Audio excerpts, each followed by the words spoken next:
There's so much backstory I have to present here in order for any of this to make sense. There is a self-published writer, as you can see right now. His name is John A. Douglas. He has a tendency to negatively talk about other works of fiction. So here he's talking about Hideo Kojima. Yes, that Hideo Kojima. Whenever someone glazes Hideo Kojima, remember he once made a boss character that's a lard ass in a bomb disposal suit, riding around on rollerblades and sipping wine from a wine glass with a straw. His name, Batman. Genius. There is no way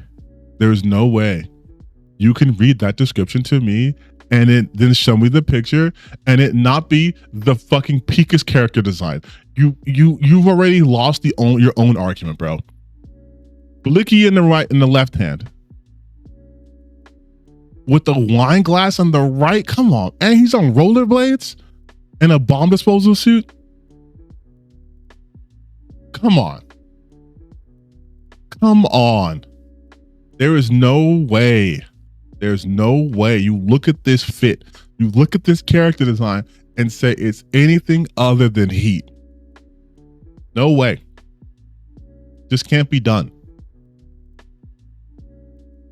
And then his next post is, reject Kojima slop, embrace Xeno Chronicles. This is what he does. He likes to stir up controversy. He's done it before. I think I have this bookmarked also, where there was a video. So in his past, someone remembered what he did. They wrote, talk about how he did this shit before with books at Target. And so here, it's a minute long video. Let's just let him say what he's going to say. Well, guys, we're back at Target. Just happened to be stopping by a little bit, and over here, looked again. It's back in the fantasy section. Over here, you can see thrillers over there and romance over there. Now, look down here. It's like even the few male-oriented authors are just gone. It's nothing but feminine fiction. It's nothing but romantasy. And it bleeds into the thriller section so much. Now there's a little bit down here, some manga that's kind of cast aside, and you can see Brando's latest thing is down there. But it, again, this reiterates the point that I made last year.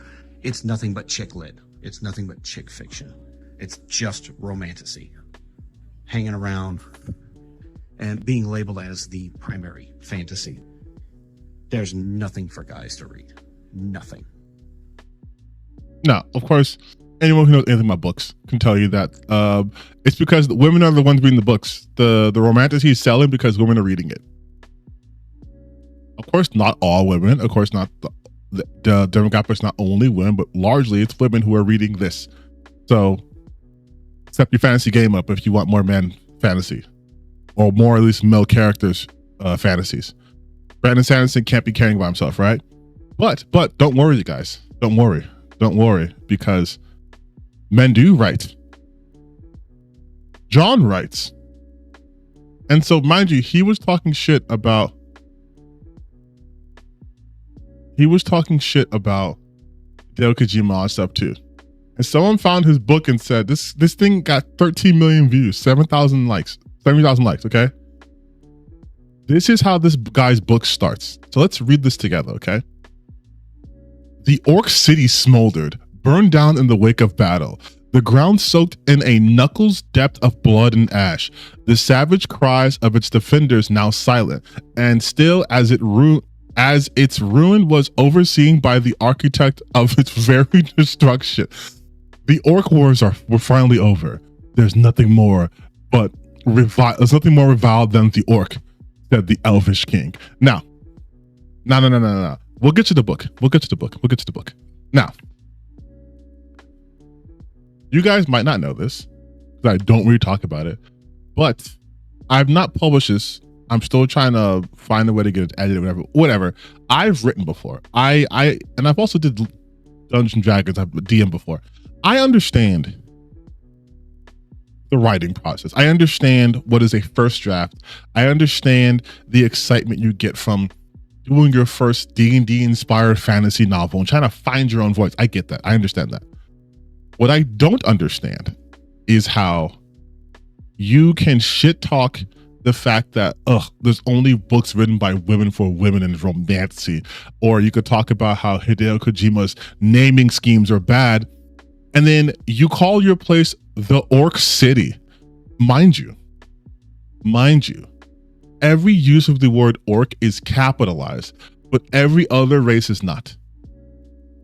Once again, let's read this and let's break this down, okay? This is what's been living in my brain for the last 24 hours. The Orc City smoldered, burned down in the wake of battle. I would rewrite that first sentence, honestly.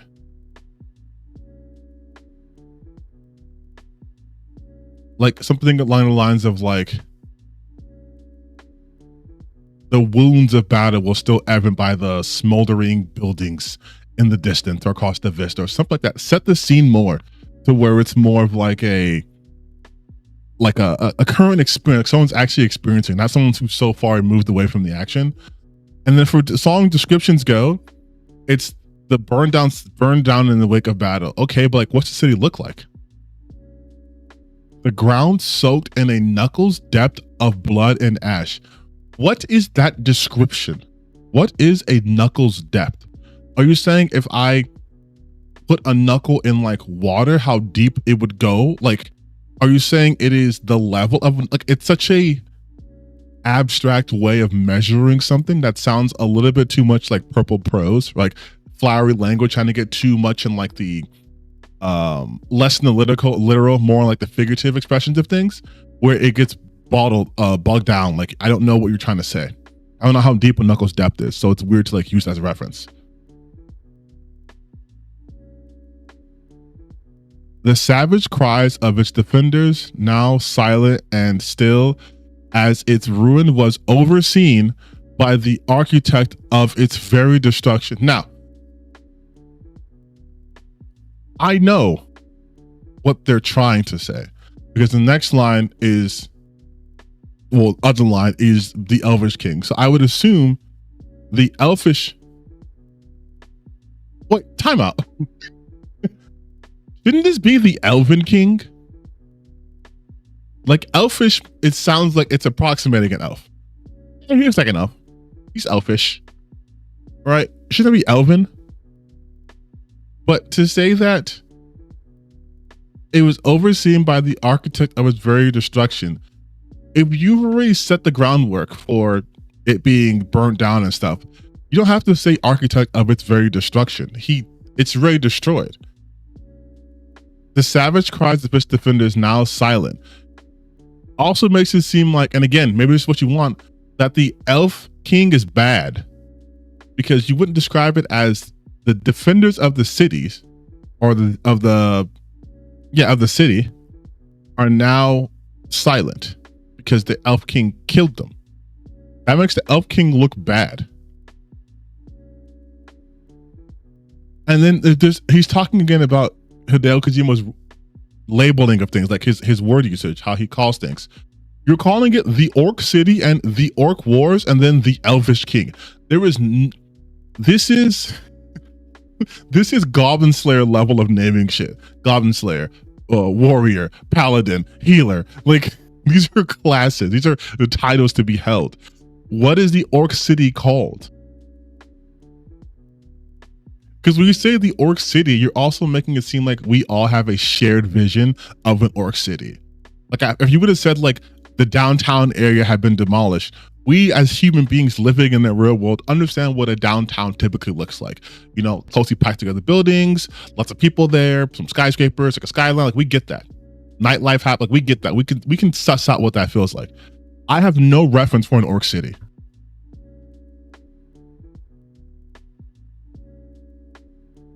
Goblin Slayer slander. It's not Goblin Slayer slander. I'm just saying, the naming wise, at least, all right? There is no, like, there's nothing here. And like, okay, if I were to rewrite this whole first off, I would actually move the orc wars were finally over to the top. Just right there, get you into it. Be like the orc wars are finally over, and then describe like King, I don't know, Ivanor looks down at his handiwork. Or looks down on the carnage he laid to the Orc City, right? Its smoldering ruins, a hollow shell of what once stood before it. The defenders, brave soldiers, all and through, nothing compared to the might of his elven army. They stand upon the desiccated corpses, trudging through the wasted battleland, like something like that. Like, build up the fact that this was either like a feat or like character moments, right? Like, describe this, because he says there's nothing more revile than the orc, right? So if he has a hatred for the orc, maybe show that through his actions, so people automatically know, oh, okay, fuck these guys, right? At least in their perspective. But that's not even the best part. The best part, it's the fucking meetings. The mayor of Orc City 1 week into the Orc War. Mission Orc accomplished.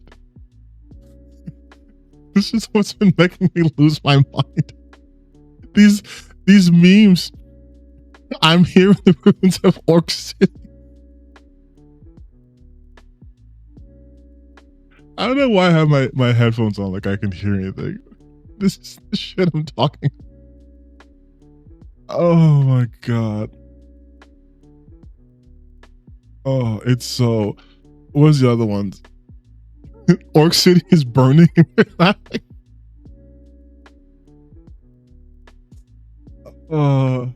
think what happened in Orc City was bad, actually. This has become my this has become my complete Twitter feed for the past 24 hours. It's people taking the absolute piss out. I think there was another one I saved too, right? Oh yes. So there's racial terminology for this, because what's fantasy without racism? Oh my god, I'm crying. Oh, what's fantasy? What's fantasy without racism? So remember what I said earlier, that the orc is the only name that's given capital. It is the only proper name to describe the whole group. Everyone else is lowercase. So racial terminologies. I hope this doesn't get me like banned on YouTube for saying these slurs. But you have halfkin, general term referring to people of mixed race parentage between the common races of all spires, such as human, elf, orc, halfling, dwarf, or other. Oh.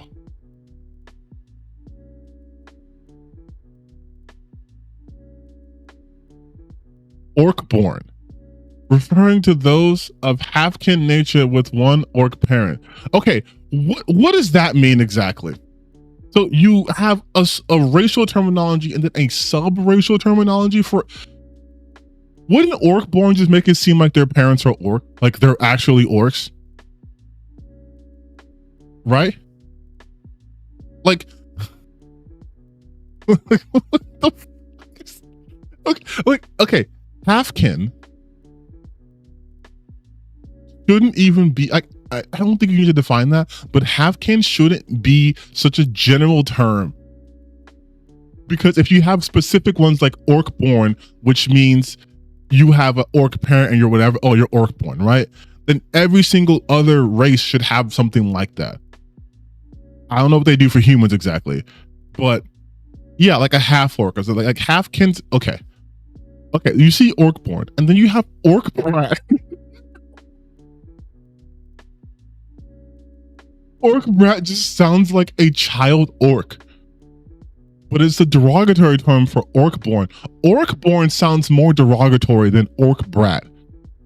Usually used in association with orc-born orphans left in the wake of the orc war. There's too much.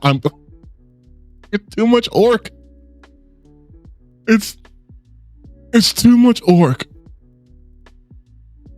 It's too much orc. And also, yeah, I don't know why you'd need a racial terminology section in your fantasy, but also through the writing, people should be able to pick up on things. Maybe you have to be a little more direct, like in Harry Potter, where, you know, they get called a mudblood, right? And then you find out when Hermione finds out. But I wouldn't need like a list of, like, you could tell through the context. Like if someone's like, oh shit, I spilled on my table.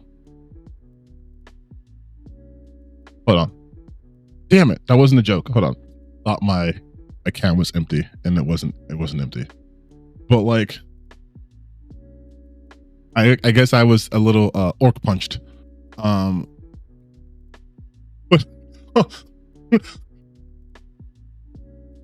by the way, so like it says my mouse, hold on. Mouse, you okay? Mouse, you're fine. Mouse is fine, right? Yeah, okay. But it's still, there you go. Okay, it's good. The mouse is good. But like, it says orc brat, derogatory term used for orcborn, right? Usually used and associated with orcborn orphans left in the wake of orc wars. So it's so specific that it could only apply to orphans left from a war. If you're just orcborn, then you're just called orcborn, which is another term for halfkins, but clearly more derogatory. And then you have orc punched, a colloquialism referring to acting out of sorts or without good sense. Orc shit, colloquial vulgarity used in reference to an undesirable situation or when calling out a situation that doesn't seem honest. Oh, so instead of like bullshit or horseshit. So are orcs also used as animals? No, dude. And then spear ear, derogatory term for elves or halfkin elves. So then just a derogatory term for elves, right? That covers it all. Like if I said like there was a derogatory word for black people, wouldn't say for black people and also mixed black people. No, because it's for black people. Like it applies. It is insane to have a slurs dictionary in your fantasy book. It is. It just is. This reminds me of that one tabletop that was so racist that I got sued. You guys remember that? It was stuff with like pygmies and shit. This is so golden. This is so golden. And now we get to find out what the book's called. Because I looked it up. I looked it up on Goodreads. And some of the reviews seem kind of bullshit to me. What's going on with Grifters today? Who knows? Today this is literature class. I'm sure I'll get to good. Oh, actually, there is a video I want to watch with you guys. That's about a grifter. So we'll react later on. But first, community reviews. The book is called The Black Crown: Age of Adventures. And so the author seems to have a habit of harassing people or coming after people. It's one of the first comments. Update 2. The author harasses viewers because he's a man-child who can't comprehend that a random stranger doesn't like his lackluster attempt at a novel. He also makes grammatical mistakes in his harassment, emphasizing that the mistakes in his work are par for the course. Update. I'd like to start off saying that there are a few authors as petty and spiteful as J. Douglas. Any criticism is a personal affront to him. He denounces the review as filled with lies and misinformation, but anyone who has two eyes can see that Douglas has the talent and skill of a child who just learned what a story is. Before I had this is fucking juicy. Before I had posted my review, I had shown my friend snippets of his work in order to gauge whether I was being too harsh in my review. It was a general consensus that he was pat on the back and told what a good and special boy he was instead of told how to improve his prose and dialogue. His friends have led him astray, blamed him as guiding him, or worse, they are as ignorant as he. While I am not this Erwin, I have only compassion for the man because clearly he was the only one to have cared enough to point that Douglas's work was subpar and needed refinement. I hope the pity sales were worth it for Douglas, and his only support are the crabs that will tear him down when he does not do the same for them. He has proven once more that the indie industry is rife with spite, hatred, and sadly ignorance. We haven't even gotten through the review.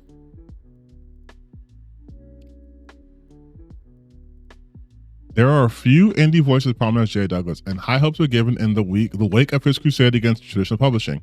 All his talk, he fails to walk the walk. From grammatical errors to poor dialogue to lackluster descriptions, I mean, we saw the Orc City. It's a comedy of errors that isn't so much as funny as it is a disappointment. Immediately off the bat, the reader is confronted with the world building that would better be spent in the back. Clunky, childish names matched with an egregious lack of imagination make it pale in comparison to its clearly superior inspiration. The reader is both left in the dark and held by the hand with very little or overt description. In plain, it reads as a Dungeons and Dragons or Dragon Age fact fiction with very little understanding on how those worlds work and why they work in the medium that they do. Now, I want to see this. I want to see this so bad.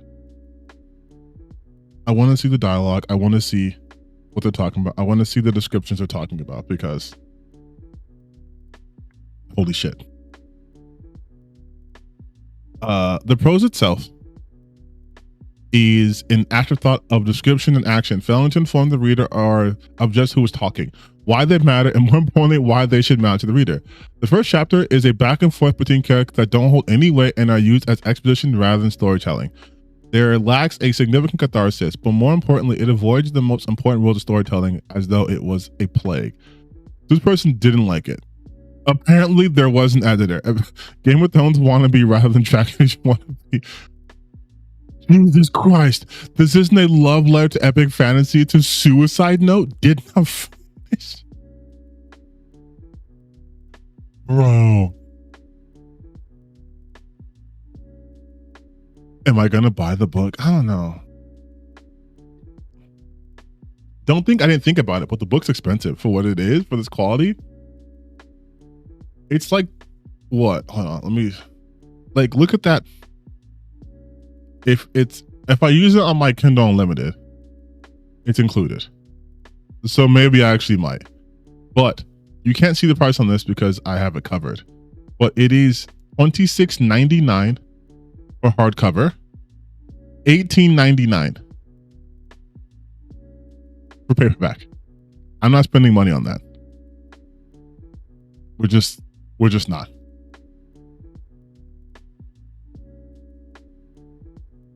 The suicide note though is a bar that would kill me. Holy shit.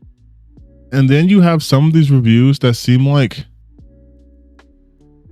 bot reviews, like purchase reviews. Like this seems like, it also seems very, ChatGPT-y. And outstanding burst out of the gate entry by Douglas that had me absolutely shocked. I didn't see those twists and turns coming. It's a gorgeous coming of age tale in a fantasy setting with all the traditional fantasy fare, such as elves, dwarves, magic, and taverns, but this book gave me what I wanted. Sitting around a fire talking bar fights, wizard cities, slow burn crushes, and the ominous stuff of a really crappy leadership. I love these characters. What an ending. That seems so generic. Great review. I'm very excited to read this.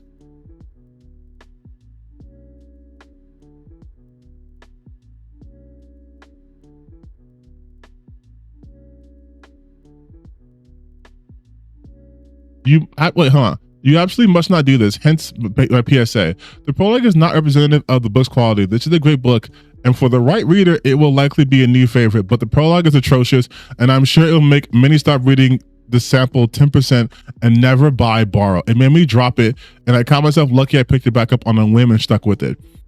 That is not something I would put as a negative, as a positive for a review. And the prologue is bad. It's almost as if it was written by a whole different person than the rest of the book, because as soon as the first chapter opens and the author introduces us to exiled in his own family's castle, Prince Ragoth, there's a considerable shift in tone and rhythm. Within a few pages, Ragoth endeared himself to me, and I had a good idea of the kind of... So, okay. Here's what I was thinking too. Let's go back to this. Does this not read as Chat GPT? Like I think if what they're saying is true, then I think that this part was in fact done by AI. Because he has people's names like Ragoth and whatever. You wouldn't just say like the Orc City. The Orc City burned and smoldered. The savage cries of its defenders now silent and still as its ruin was overseen by the architect of its very destruction.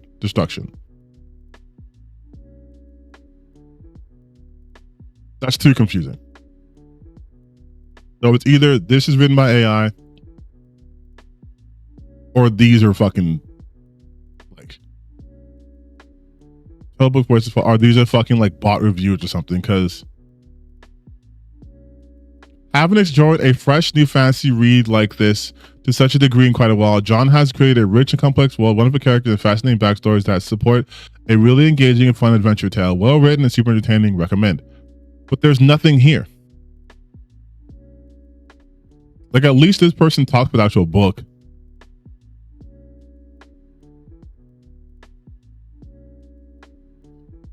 But damn, man, the colors on the cover very 2002. Step it up going forward. I mean, this is like, he paid someone to do this. I get that. That's fine.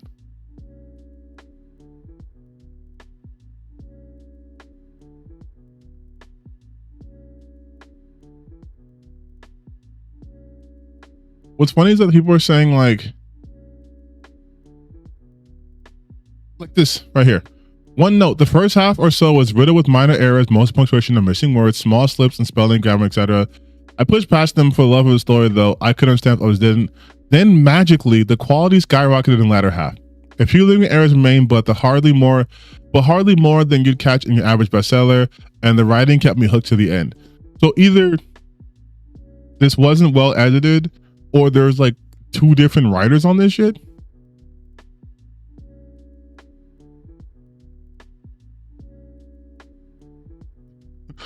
LMA Orc City, this is ass. So this is definitely a recent addition from literally from today, and it's referencing Orc City. I wonder how many of these things are from today.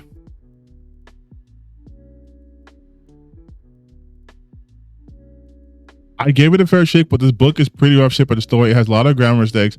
The dialogue fails the basic. Do real people talk like this test too often? It takes 600 pages of space to tell a narrative. I don't think it's justified dragging on so long. There was a review that I saw earlier where it was like the first 100 pages. Was it in Amazon?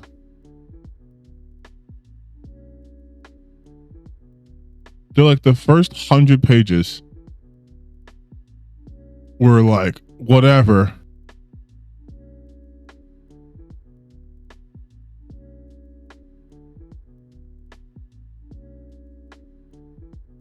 This is the same review. Oh, because it's also owned by the same company. That's right. Like I wrote, I was like, that seems.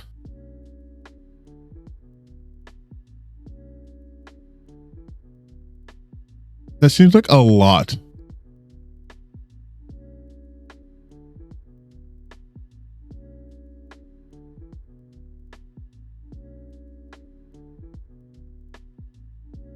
$652 pages. Damn, dude. Anyways, that's what's been living in my head. So if you see like my Twitter, it's just fucking orc shit. I'm an artist from Orc City. This is my art. My reaction when someone makes light of the orc wars. So we have. This is like when people do like gay son of thought daughter, but this is possibly AI written prologue or Mark Kern's writing for Ember.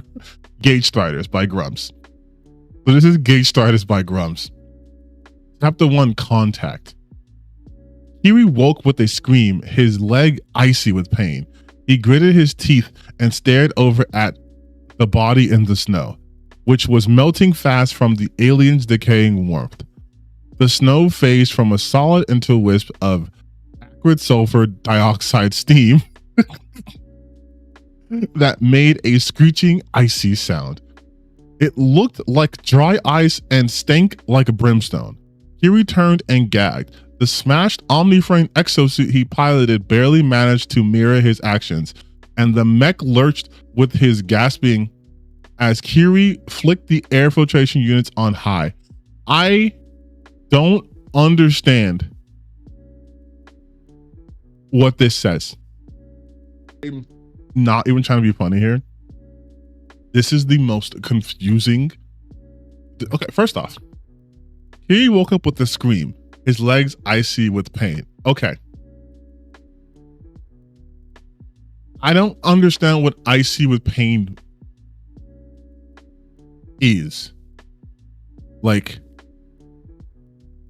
but also he woke with a scream, his legs ice, his leg icy with pain, just one leg.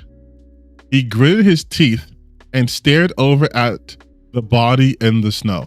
Where is the body coming from? Like, if I'm waking up in pain, I'm not gonna like and automatically turn over unless I knew the body was there, which maybe this could be one of those like media resting, right? But then he says, in snow, which was melting fast from the alien's decaying warmth. Decaying warmth would mean that it's cooling, right? Like if something is warm and it's decaying, and to decay is like to, I guess, become lesser. Like if the body's decaying, it's decomposing, like it's dying. If the alien's warmth is decaying, that means the alien's getting colder. So this is a long roundabout way to just say the snow was melting due to the alien's heat. You could just say the snow was melting around the alien. But he has to explain it. Like, do the aliens run like, is it supposed to be like the aliens run hot, like really, really hot? And that's why, because don't put decaying. You said the body, just say the alien, we could put two and two together.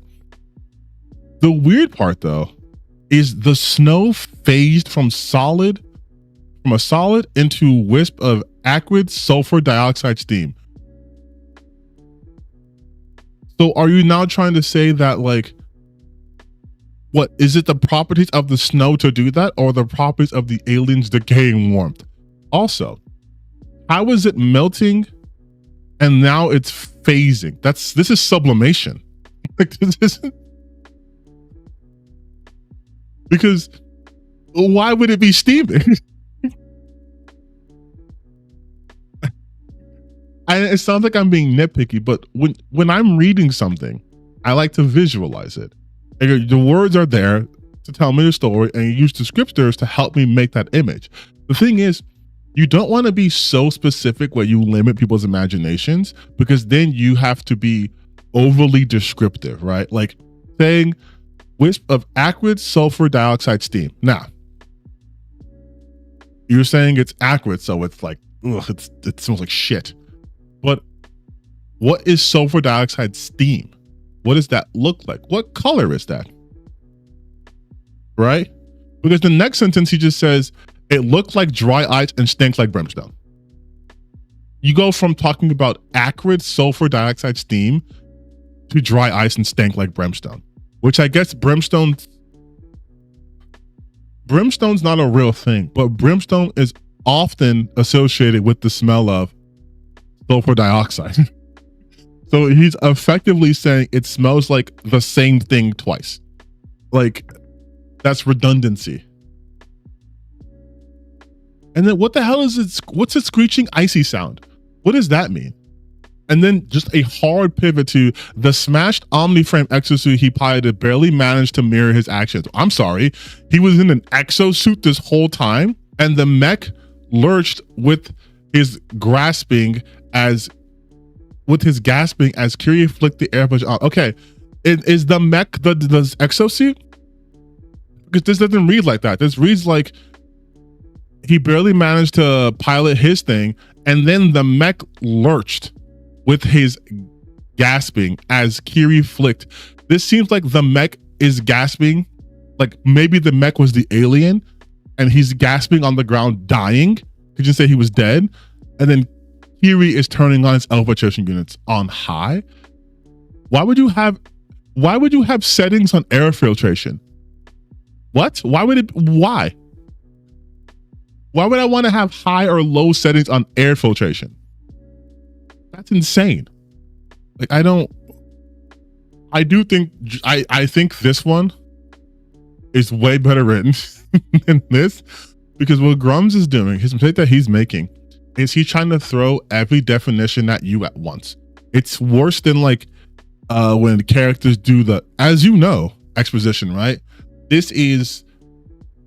I have no smooth way of introducing this topic to you guys. I don't trust my writing or my audience to understand it. So we're going to just throw everything in there. So now you know, maybe, that these unnamed aliens have sulfur dioxide blood, and it's hot, and it sounds like icy steam when it's released. It also looks like dry ice and stink like brimstone. That could be the snow. I should know what the fuck he's describing here. And that omni-frame exosuits, I guess, mirror the pilot's actions. And I guess they might be called the mech. And they have it's too much.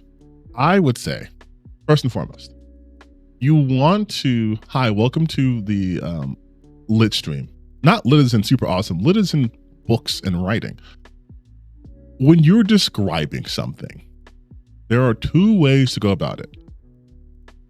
One is, trusting your audience and using context, and the other is hammering them with information. The best way I can describe it, it's like if you guys read books, when they describe what the main character looks like amateur writing, which I guess I am an amateur, but like amateur writing, like high school level or like middle school level writing, it's I looked in the mirror and saw myself.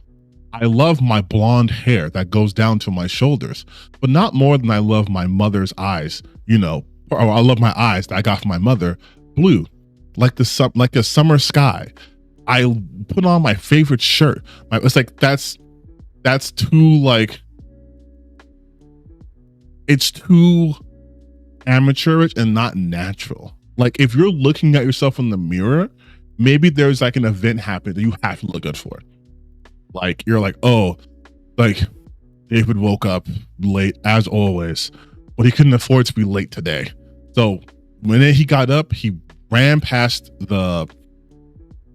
bathroom and went straight into his kitchen, made himself some breakfast, caught his reflection in the glass, and decided maybe worth the effort to actually go to the bathroom.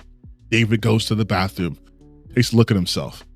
Does not look like a man who's about to get a promotion today. Then you start talking about maybe his beard is unkempt or his hair is messy. Like, you don't want to fill up too much description of the character. What you want are important things. Like, God, I don't know why I keep thinking much to say it, but fucking Harry Potter, okay? The most important aspect of Harry Potter is the Thunderbolt, right? Yes, he has messy hair and his glasses, but they don't describe the type of hair, right? They don't describe his height. They don't describe, the way his porcelain skin. They just say, bro has a fucking Thunderbolt, because that's important. You want to point out things that make the character stand out. So when you're visualizing them, you have that one concrete thing about them. Like if you guys read comic books, Batman, Spider-Man, Peter Parker, Wonder Woman, all these people look different because different artists have different interpretations, but there are core things about them. Batman has blue eyes, black hair. Spider-Man has brown hair. And, obviously he's white, but that's it. Right? Diana, big flowing black hair, has her braces. Like there's certain things that they have consistent, but everything else is whatever. Right? That's what you want for a character. You don't want it to be like, this is how they specifically look all the time. It's like, yeah, I can see you being Spider-Man.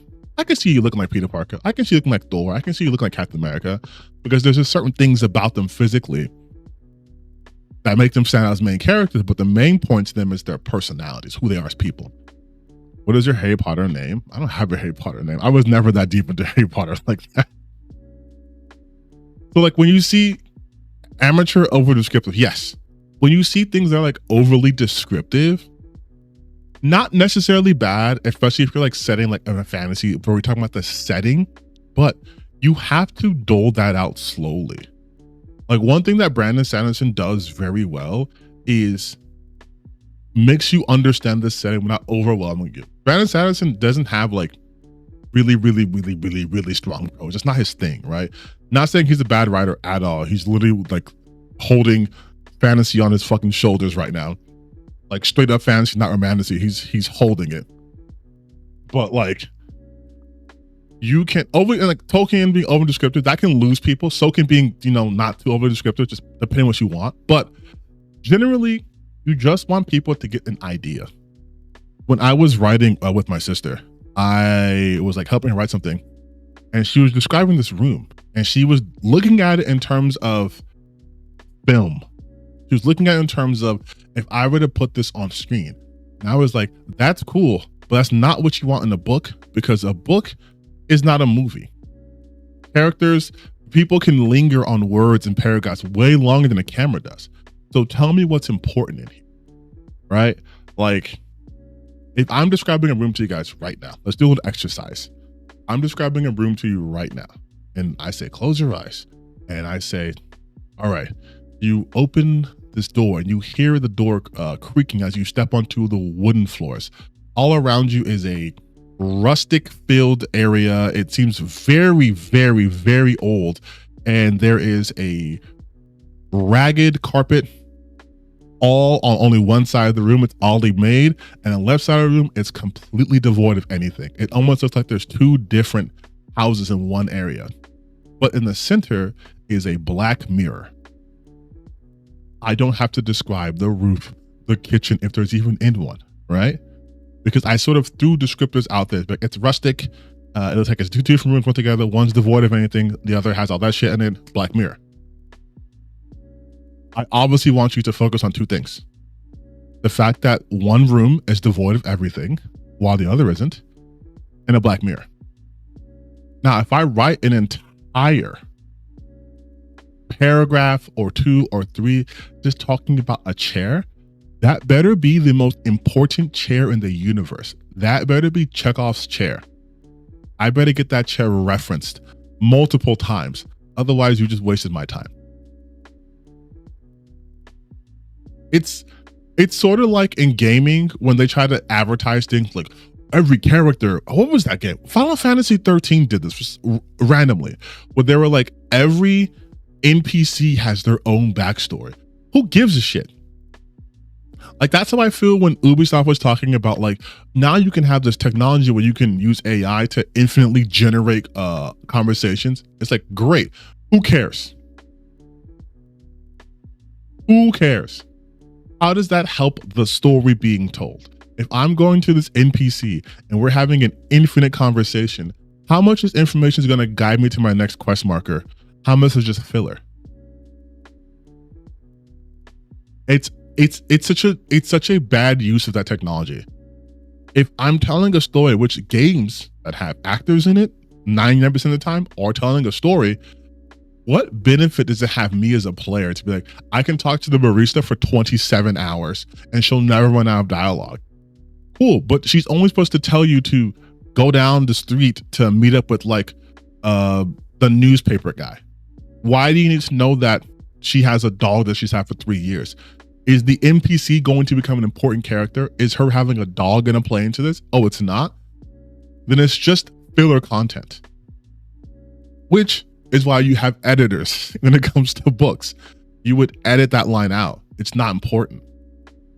In a movie, you'd cut that scene. Oh, this scene doesn't do anything.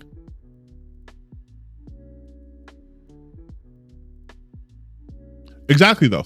If the NPCs add more to the story, like there's a way to make things feel more lived in and enriched that goes beyond just give more dialogue or make graphics prettier or make world bigger, right? People talk about immersion and what have you. To me, It is in the moment, how real does this feel? Right? Like if I'm playing a game like Baldur's Gate 3, for example, right? I'm playing that game and I talk to the NPCs and they're just like, don't bother me. I'm late for an appointment. And then you can follow that NPC and they go and it's like a parlor and you can't go inside of it. It's a scripted event. That's immersive to me because it's like, oh, these guys have their own lives. They're not waiting for me for them to start doing shit. They'll just do shit. Some like games where like if it's time based, like, hey, like Dark Souls, the From Souls series does it a lot. From Soulsborne series do it a lot where a character dies because you didn't act fast enough, right? And yeah, it's always esoteric and mysterious how they even find out to do that quest line, but it still happens. You might just happen upon a dead body with loot hanging there, right? But if you met them earlier, they build as characters. And they're not super important to the story, but it adds more depth and immersion to the world. Why would I want to talk to like, I don't know, like a salesman for 90 hours? Like, what does that add? Right? Like that's what I'm talking about.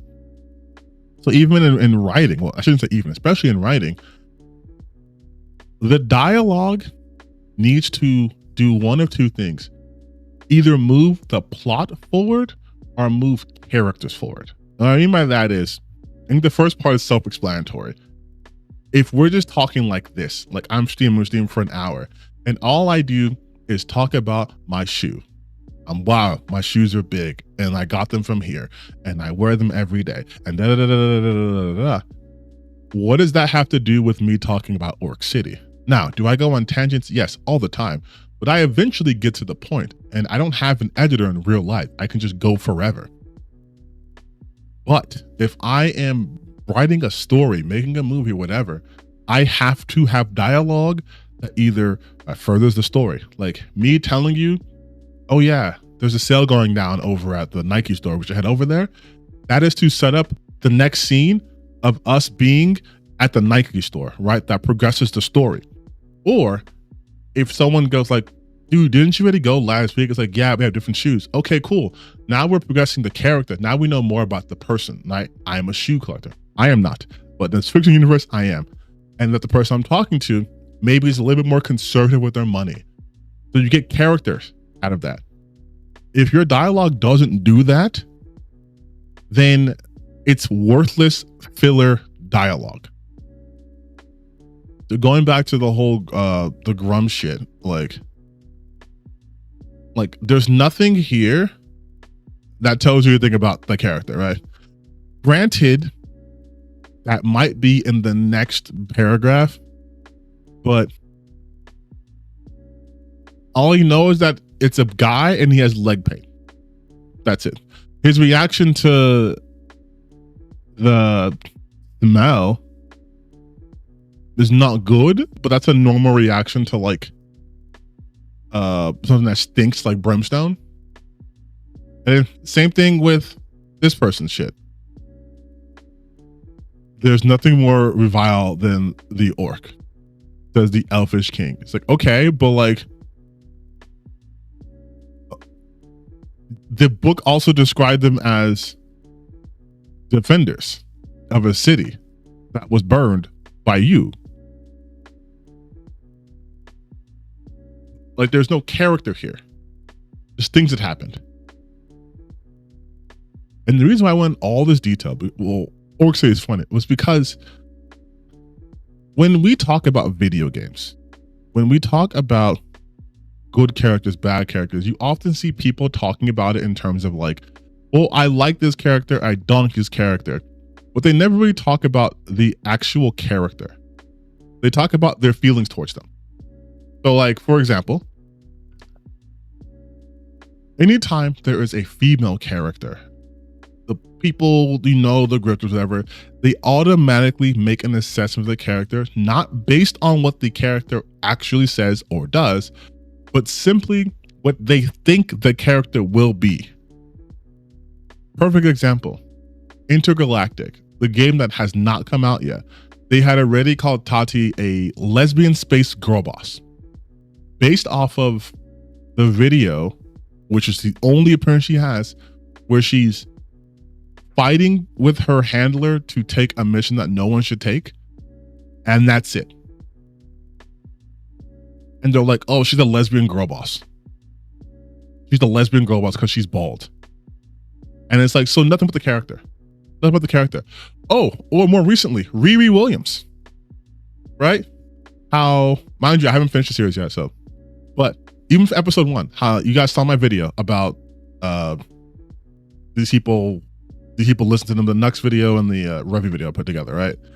And on the Revy part of the video, how he was blatantly lying about the character of Riri Williams because he doesn't care, because he's doing it for views. But these people are often looked at as, oh, well, they're right, they're correct, because they assume these characters to be a certain way and they put that out there, but that's nothing to do with the character. They don't like a character because they're racist or sexist, but they can't say that. So they say they don't like her because, oh, well, she disrespects Tony Stark, and she absolutely does not. Like, in the first episode, they do not disrespect Tony Stark at all. She goes out of her way to say she's not going to roast him off rip because he contributed greatly to her field. That is not someone dissing you, saying you contributed greatly to my field, so I will not allow slander. That's kind of the opposite of disrespect, I would say. Riri's character is not this disrespectful mad at white people. Her character is, she does not want to feel small. So she wants to go big. She has big ambitions, and she underestimates what it takes to reach her missions and how to go about it. That's her character, right? Like, she's smart. Yes, she has ingenuity, but she's not this like girl boss who hates everyone or makes men submissive. That's not her character. Same thing happened with She-Hulk. Oh, she thinks she's better than the Hulk but he's been through so much. It's like, she's had to handle her anger because she's a woman, and women get treated a certain way if they release their anger. So she's had to constantly manage her emotions. So she'd be better at managing her emotions than Bruce Banner, who never had to manage his emotions, right? Like, but again, they don't understand character. And these are the same people who will, like Grums, like he's a poorly written character, then they have no understanding of how characters work or what makes a character what.